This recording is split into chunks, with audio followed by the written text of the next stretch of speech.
We'll be married for 20 years in December.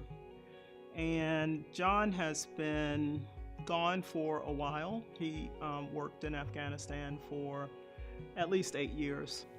Well, when he came home for those 30 days or 45 days, it was really about taking care of home, but nothing about us as a couple. So Jeremy and I were really looking for a weekend getaway, to get away from the busyness and to just spend some time with each other. And I came across the Family Life Marriage Conference called Weekend to Remember.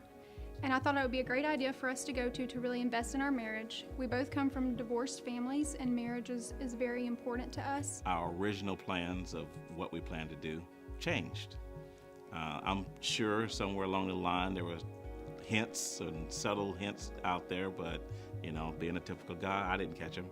And so going to this, to the marriage seminar there, I realized that Teresa had changed from, gaining additional funds, retiring early, to being at home and just kind of going through life together. So one thing we learned at the conference was our communication styles. And you think you know how your spouse communicates well until they write it out and you're like, oh.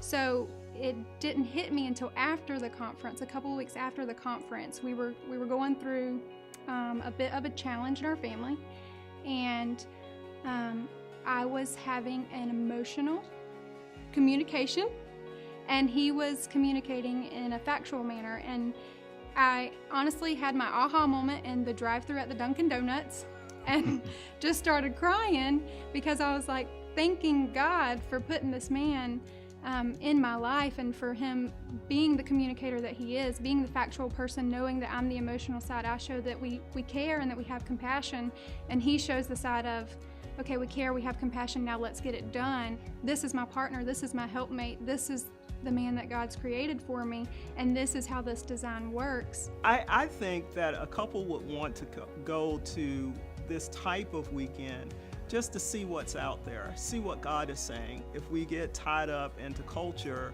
then you're not really following biblically why two people come together and become one. And that's really what the Bible talks about.